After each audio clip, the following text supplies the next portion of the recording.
Firstly, tyre monitoring systems are a proven mitigation control technology to prevent incidents of wheel well fires, or for that matter, even blowout.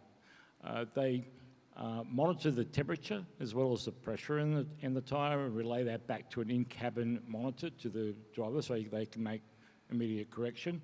And then, of course, as you mentioned, this data can also be taken through the telematics system and then accumulated for analytics as well as for proof of compliance and also for monitoring of what's happening to a fleet.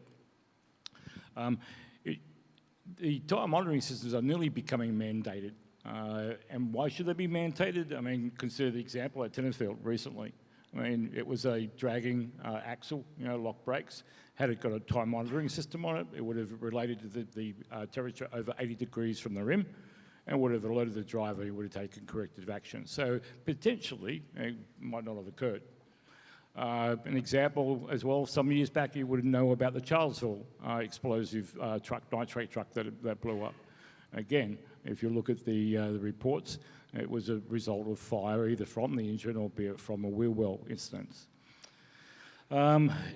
If you look at what the Bus Industry Confederation Fire Advisory Council did about 5 years ago, where they monitored bus fires. At one stage there was, in New South Wales alone, 70 buses burnt down as a result of both engine and 54% from wheel well.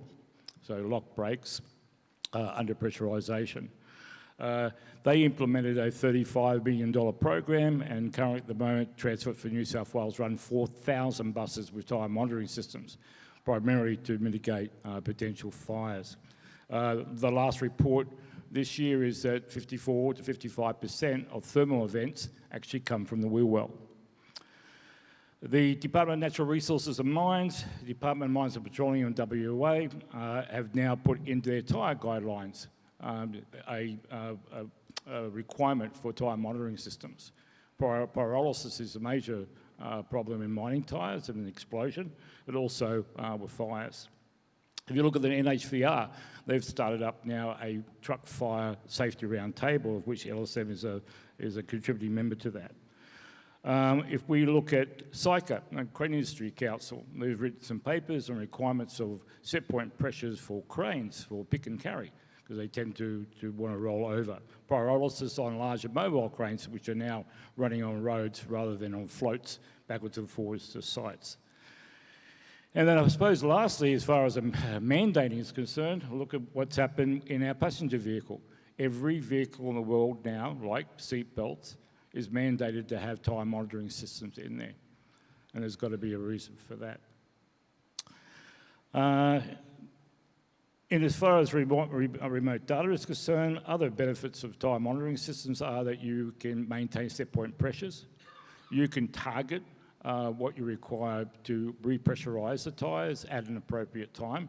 For example, one of our clients runs 3,000 tyres, and every 6 minutes, temperature and pressure is brought back into the telematics system, and it's analysed, and immediately they can actually target which tyres are in trouble.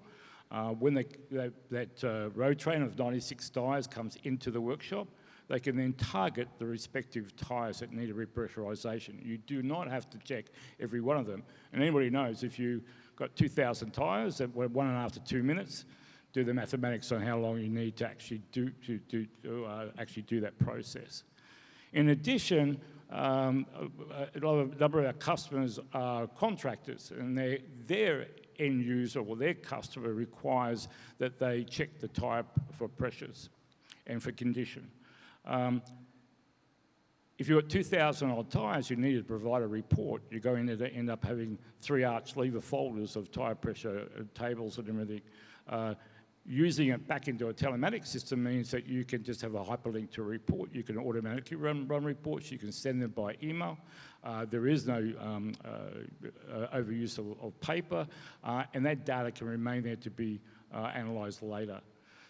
So at the end of the day, the tyre monitoring system, as I said, is already a proven technology mitigation control.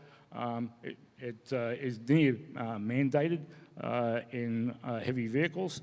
And it has side benefits as well, as far as maintaining set point pressures means that you can get an increased service life in your tyre, you have increased braking, traction and also control, as well as, again, targeting set point and reducing labour in repressurisation.